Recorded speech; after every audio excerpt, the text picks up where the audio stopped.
नमस्कार दोस्तों, आपके अपने YouTube channel all in one study 2020 में आप सब लोगों का स्वागत है। आज मैं आपको पढ़ाने वाला हूँ science class 10th science subject, जिसमें मैं आज आपको अध्याय 4 बताने वाला हूँ। इस चैप्टर का नाम है कार्बन एवं उसके यौगिक। बहुत ही शानदार चैप्टर है और इसमें मैंने IMP क्वेश्चन लिए हैं। तो चलिएगा इस चैप्टर का फर्स्ट क्वेश्चन हम देखते हैं। तो देखिएगा प्रश्न क्रमांक 1 है हाइड्रोजनीकरण क्या है, इसका औद्योगिक अनुप्रयोग क्या है।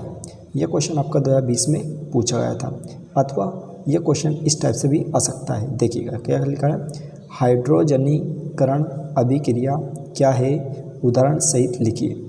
यानी यह क्वेश्चन किसी भी प्रकार से पूछा जा सकता है। आपको दोनों टाइप से आंसर याद होना चाहिए। तो दोनों क्वेश्चन का एक ही आंसर है। देखिएगा उत्तर में हमने क्या लिखा, असंतृप्त हाइड्रोकार्बन निकिल Ni, निकिल को Ni लिखेंगे ना, उत्प्रेरक की उपस्थिति में हाइड्रोजन से क्रिया करके संतृप्त हाइड्रोकार्बन बनाते हैं, जिसे हाइड्रोजनीकरण कहते हैं।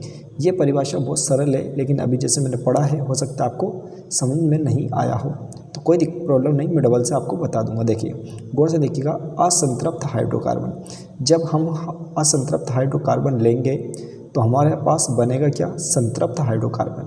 लेकिन बनेगा कैसे, ये निकिल की उपस्थिति में। बोला अपन निकिल यानी Ni, तो हम ये परिभाषा इस टाइप से दे सकते हैं समझने के अनुसार कि असंतृप्त हाइड्रोकार्बन निकिल उत्प्रेरक की उपस्थिति में हाइड्रोजन से क्रिया, कैसे क्रिया करता है, हाइड्रोजन से क्रिया करके संतृप्त हाइड्रोकार्बन बनाते हैं, जिसे हाइड्रोजनीकरण कहते हैं। ठीक है, अतः इस अभिक्रिया को हाइड्रोजनीकरण अभिक्रिया भी कहते हैं। ठीक है, चलिएगा इसका एग्जाम्पल देखते हैं। एग्जाम्पल क्या है, इसका एग्जाम्पल है, देखिएगा H सिंगल बॉन्ड में C, इधर भी H सिंगल बॉन्ड में, फिर यहाँ पर डबल बॉन्ड C फिर single bond H single bond H। इस जो सूत्र है, इस सूत्र को हम एथाइन कहेंगे, और इसी को हम क्या बोलेंगे, असंतृप्त हाइड्रोकार्बन। प्लस हमने परिभाषा के अनुसार बोल रहे हैं, पर परिभाषा के अनुसार ये हमारा एग्जाम्पल है, तो ये हो गया हमारा असंतृप्त हाइड्रोकार्बन। अब काय से क्रिया करेगा, हाइड्रोजन से क्रिया करेगा। तो हाइड्रोजन मतलब H2 से क्रिया करेगा, किसकी उपस्थिति में, निकिल की उपस्थिति में, मैंने Ni, निकिल की उपस्थिति में, यानी उत्प्रेरक कौन है यहाँ पर, निकिल है। तो निकिल की उपस्थिति में जब ये क्रिया करेगा तो क्या बनाएगा, संतृप्त हाइड्रोकार्बन। और संतृप्त हाइड्रोकार्बन को हम क्या बोलते हैं, एथीन, जिसका सूत्र क्या होता है, H सिंगल बॉन्ड C फिर सिंगल बॉन्ड C फिर सिंगल बॉन्ड H। और इन दोनों C के ऊपर क्या लगाएंगे, यहाँ पर H और इधर भी H, ऊपर H इधर नीचे H, तो ये क्या हो जाएगा हमारा एथीन। ठीक है, तो इस टाइप से हमारा पहला क्वेश्चन कंप्लीट। लेकिन इसमें एक चीज़ और पूछी गई थी हमसे कि इसका औद्योगिक अनुप्रयोग लिखिए। तो औद्योगिक अनुप्रयोग क्या होता है, इसको देखते हैं। चलिएगा ये बढ़ते हैं।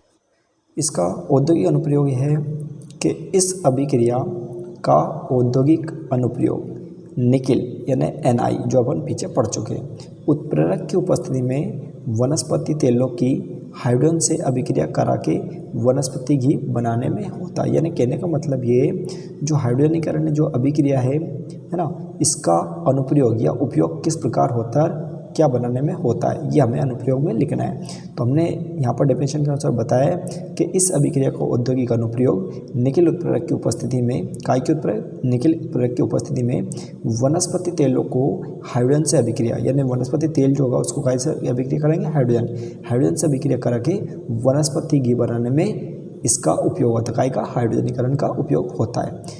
एग्जाम्पल के थ्रू हम समझ सकते हैं, जैसे कि यहाँ लिखा है वनस्पति तेल प्लस H2 तीर का निशान लगाएंगे, ऊपर Ni मतलब निकिल लिखेंगे, कितने केल्विन पर, 473 केल्विन, वनस्पति घी हमारा बन जाएगा। ठीक है, तो इस प्रकार ये हमारा पहला क्वेश्चन कंप्लीट। चलिएगा बढ़ते हैं नेक्स्ट क्वेश्चन का। देखिए अगला क्वेश्चन क्या है, अगला क्वेश्चन पढ़ते हैं हम। अगला क्वेश्चन है साबुन किसे कहते हैं, ये कितने प्रकार के होते हैं। यह क्वेश्चन हमारा 2008 के ए साइड में पूछा गया था, अथवा यह क्वेश्चन इस टाइप से भी पूछा जा सकता है, जैसे कि लिखा है साबुन क्या है, इसका सामान्य सूत्र लिखिए।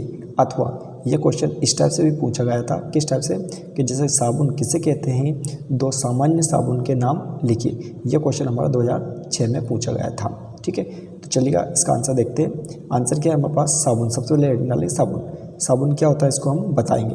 तो ये उच्च अणुभार वाले कार्बोक्सिलिक अम्लों यानी वसी अम्लों, यानी कार्बोक्सिलिक अम्लों लिख दो या आप वसी अम्लों, दो में से कोई सी भी एक चीज़ आपको लिखना है, के सोडियम या पोटेशियम लवण होते हैं। ठीक है, तो हम साबुन की परिभाषा बहुत आसान तरीके से दे सकते हैं कि ये उच्च अणुभार वाले कार्बोक्सिलिक अम्लों के सोडियम लवण या पोटेशियम लवण होते हैं। अथवा इसी डेफिनेशन को हम इस प्रकार से भी लिख सकते हैं, किस प्रकार से, जैसे यहाँ लिखा है, संतृप्त व असंतृप्त लंबी श्रृंखला वाले कार्बोक्सिलिक अम्लों के लवण के मिश्रण को साबुन कहते हैं। तो इन दोनों में से जो भी परिभाषा आपको अच्छे लगे या जो भी आपको उचित लगे वो कर सकते हैं, दोनों सरल है, कोई दिक्कत नहीं और दोनों सही है। ठीक है, चलिएगा इसी में हम आगे बताएंगे। साबुन का पूछा तो हमने दो साबुन, तो इसके आगे देखते हैं। देखिए यहाँ क्या लिखा है, साबुन के दो सामान्य सूत्र। तो दो सामान्य सूत्र कौन कौन से, नंबर 1 सोडियम स्टाइरेट, क्या लिखा है, सोडियम स्टाइरेट। अब इसका सूत्र क्या होता है, तो C17H35COONA। ठीक है, इसके नीचे नंबर 2 पे लिखा है पोटेशियम स्टाइरेट, इसका सूत्र लिखा है C17H35COOK। अब ये जो सूत्र है इसको याद करने की ट्रिक देखिए क्या है, कि जैसे कि यहाँ पर लिखा है सोडियम और यहाँ लिखा पोटेशियम, बाकी स्टाइरेट यहाँ भी लिखा है, स्टाइरेट यहाँ भी लिखा है, तो इन दोनों में सूत्र में भी हल्का सा फर्क है। जैसे सोडियम है तो सोडियम का मतलब होता है Na और पोटेशियम का मतलब होता है K, बाकी पूरा सूत्र सेम टू सेम यहाँ पर देखें, C17 C17, H35 H35, COO। तो अंतर क्या है, सिर्फ Na और K। Na का मतलब होता है सोडियम और सोडियम को क्या कहते हैं, Na।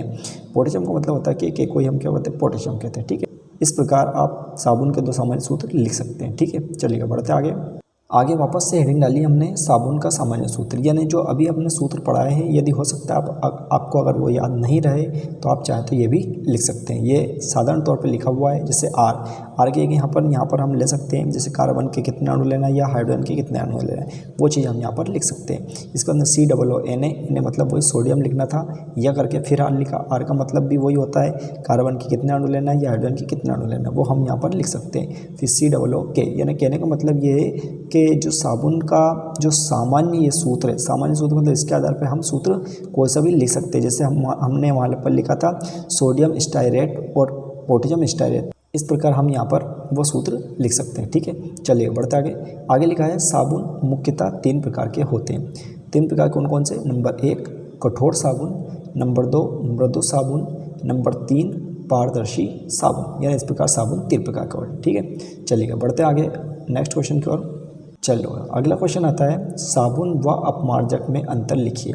यह क्वेश्चन हमारा 2007 में, 2009 के B.Ed में, 2011 में और 2019 में पूछा गया था। यानी कहीं ना कहीं ये क्वेश्चन वेरी इंपॉर्टेंट क्वेश्चन है मेरे ख्याल से। इस क्वेश्चन को जरूर आप अच्छे से कर लें। ठीक है, तो हम क्या करेंगे, जब साबुन अपमार्जक में अंतर लिखेंगे तो एक साइड हम साबुन लिखेंगे और एक साइड अपमार्जक लिखेंगे, है ना। आप चाहे तो एक बीच में यहाँ पर लाइन खींच सकते हैं, इस टाइप से अंतर लिख सकते हैं, या चाहे तो जिस प्रकार मैंने लिखा आप इस टाइप से भी लिख सकते हैं। तो हमने लिखा एक तरफ साबुन, एक तरफ लिखा अपमार्जक। साबुन का पहला पॉइंट हम लिखते हैं कि ये वसी अम्लों के सोडियम लवण होते हैं, यानी साबुन क्या होते हैं, वसी अम्लों के सोडियम लवण होते हैं। अपमार्जक क्या होते हैं, तो ये लंबी श्रृंखला वाले एल्किल सोडियम लवण होते हैं। नंबर 2 इधर पढ़ेंगे हम, ये कठोर जल के साथ झाग नहीं देते, जबकि ये कठोर जल के साथ झाग देते हैं। कौन देते हैं, अपमार्जक। ठीक है, इसमें देखते हैं साबुन चिकनाई के धब्बे नहीं हटाते हैं, अपमार्जक चिकनाई के धब्बे हटा देते हैं। ठीक है, साबुन प्राकृतिक तेलों से बना होता है, अपमार्जक मानव निर्मित पेट्रोलियम हाइड्रोकार्बन से बना होता है। ठीक है, कितने हुआ, 4 पॉइंट। चलिएगा आगे और देखते हैं। अगला 5वां पॉइंट आता है साबुन की धोवन क्षमता कम होती है, अपमार्जक की धोवन क्षमता अधिक होती है।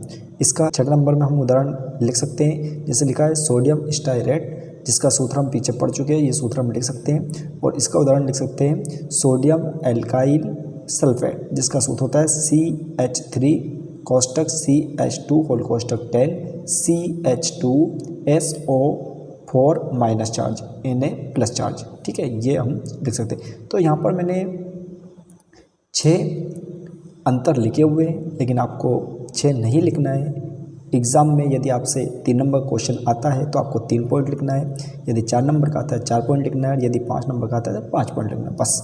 बाकी 6 इसलिए याद किए हैं कि इनमें से आप आसान जो भी आपको लगते हैं उतने पॉइंट आप याद कर सकते हैं। ठीक है, चलिए बढ़ते हैं नेक्स्ट क्वेश्चन की ओर। अगला क्वेश्चन आता है साबुन का स्थान अपमार्जक ने ले लिया है, 2 कारण बताइए। यह क्वेश्चन आपको थोड़ा अजीब सा लग रहा होगा, लेकिन जब इसका आंसर पढ़ेंगे तो आपको ऑटोमेटिक समझ में आ जाएगा। तो क्या कह रहा है, वो साबुन का स्थान अपमार्जक ने ले लिया। इसका मतलब जो साबुन है उसके स्थान पर किसका अधिक महत्व दे दिया गया है, अपमार्जक। तो इसका मतलब साबुन का स्थान अपमार्जक ने ले लिया है।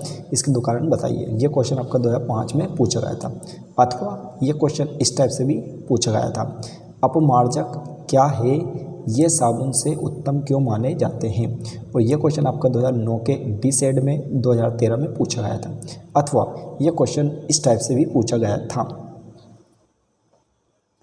साबुन किसे कहते हैं, अपमार्जक साबुन से उत्तम क्यों होते हैं। तो देखो यहाँ वही जो ऊपर क्वेश्चन है उसको घुमा फिरा के पूछ लिया गया है। जैसे अपमार्जक साबुन से उत्तम क्यों होते हैं, और वहाँ पर पूछा गया था साबुन का स्थान अपमार्जक ने ले लिया है, बात एक ही। समझाइए, ये क्वेश्चन आपका 2010 में 2017 में पूछा गया था, ठीक है। अथवा ये क्वेश्चन इस टाइप से भी आया था, अपमार्जक से कपड़ा कैसे साफ हो जाता है, 2005 में पूछा गया था। अथवा ये क्वेश्चन इस टाइप से भी आया था, अपमार्जक को परिभाषित कीजिए, साबुन व अपमार्जक में कोई 3 अंतर लिखिए। तो जो ये क्वेश्चन है आपका साबुन व अपमार्जक में कोई 3 अंतर लिखिए, तो ये क्वेश्चन हम पीछे कर चुके हैं। सिर्फ और सिर्फ यहाँ पर हमें अपमार्जक की परिभाषा देना है। तो ये क्वेश्चन 2018 में आया था। तो सबसे पहले तो हम यहाँ पर आंसर लिखेंगे। इन सभी का आंसर हमें लिखने के लिए सबसे पहले अपमार्जक की परिभाषा देना होगा। तो अपमार्जक हम हेडिंग डालते हैं और परिभाषा लिखते हैं। रासायनिक रूप से ये लंबी श्रृंखला वाले एल्किल सोडियम लवण होते हैं जो कि साबुन से उत्तम होते हैं। साबुन से उत्तम यानी साबुन से अच्छे होते हैं। कौन होते हैं, अपमार्जक, ठीक। ये हो गई हमारी परिभाषा। इसके आगे जो भी क्वेश्चन पूछा उसका आंसर हम आगे देते हैं। कैसे, देखिएगा। जैसे हम थोड़ा सा यहाँ पर जैसे अपमार्जक की हमने परिभाषा लिखी है तो उसका थोड़ा सा एग्जांपल दे देंगे। जैसे कि सोडियम एल्काइल सल्फेट, जो भी हम पीछे दे चुके हैं, क्या CH3 कोष्टक CH2 होल कोष्टक 10 CH2 SO4 minus charge Na plus charge, ठीक। एक और एग्जांपल अगर चाहे तो दे सकते हैं, सोडियम एल्काइल बेंजीन सल्फोनेट, इसका सूत्र होता है CH3 कोष्टक CH2 होल कोष्टक 11 C6H4 SO3 minus charge Na plus. इन दोनों में से कोई सा भी आप लिख सकते हैं जो आपको अच्छा लगे। अब हमसे एक क्वेश्चन ये पूछा गया था, साबुन का स्थान अपमार्जक ने ले लिया है, ठीक है। और एक और हमसे पूछा गया था, साबुन अपमार्जक साबुन से उत्तम क्यों है। तो इन सभी का आंसर ये आंसर लिखा हुआ है। तो देखिए, सबसे पहले हम जैसा क्वेश्चन हमसे पूछा जाएगा वैसे हम हेडिंग डाल के लिख देंगे। यदि हमसे पूछा गया अपमार्जक साबुन से उत्तम क्यों है, तो हम इस टाइप से हेडिंग डालेंगे, अपमार्जक साबुन से उत्तम है। फिर 3 का निशान लगा के हम आगे लिखेंगे, साबुन का स्थान अपमार्जक ने ले लिया है जिसके निम्न कारण है। हो सकता है हमसे ये क्वेश्चन पूछा गया था तो हम इसका आंसर इस टाइप से भी दे सकते हैं, साबुन का स्थान अपमार्जक ने ले लिया जिसके निम्न कारण है। क्या क्या कारण, नंबर 1, ये कटु जल के साथ झाग देते हैं। कौन देते हैं, अपमार्जक, क्योंकि अपमार्जक की बात बता रहे हैं। यहाँ होता है अपमार्जक साबुन से उत्तम है, इसका मतलब अपमार्जक साबुन से अच्छा है। तो अच्छा ही हमें बताने के लिए सबसे पहले हमने लिखा है, ये कठोर जल के साथ झाग देते हैं जबकि साबुन नहीं, ठीक है। अब हमने लिखा यह, इसके स्थान पर आप चाहे तो अपमार्जक भी लिख सकते हैं कि अपमार्जक कठोर जल के साथ झाग देते हैं या दे देते हैं जबकि साबुन नहीं। दूसरा पॉइंट है, अपमार्जक चिकनाई के धब्बे हटा देते हैं जबकि साबुन नहीं। तीसरा लिखा है, अपमार्जक की दोहन क्षमता अधिक होती है जबकि साबुन की नहीं, ठीक है। तो इस टाइप से आप इसका परफेक्टली तरीके से आंसर दे सकते हैं। तो मैंने इस वीडियो के माध्यम से सिर्फ और सिर्फ अभी आपको 4 क्वेश्चन बताए हैं। इन 4 क्वेश्चन के आप अच्छे से तैयारी कर लें। इसके नेक्स्ट वीडियो में इस चैप्टर के और बाकी जो क्वेश्चन बचे हुए उसको मैं लाने का प्रयास करूँगा। यदि आप अभी तक मेरे YouTube चैनल पर नए हो तो सबसे पहले मेरा YouTube चैनल जरूर सब्सक्राइब कर लें और साथ में बेल आइकन जरूर दबाएं कि ताकि मैं जब भी कोई न्यू वीडियो अपलोड करूँ तो उसकी नोटिफिकेशन सबसे पहले आप तक पहुंच जाए। और यदि आप 10th क्लास में पढ़ते हों तो इस चैनल को निश्चित सब्सक्राइब करें। पूरा वीडियो देखने के लिए थैंक यू सो मच।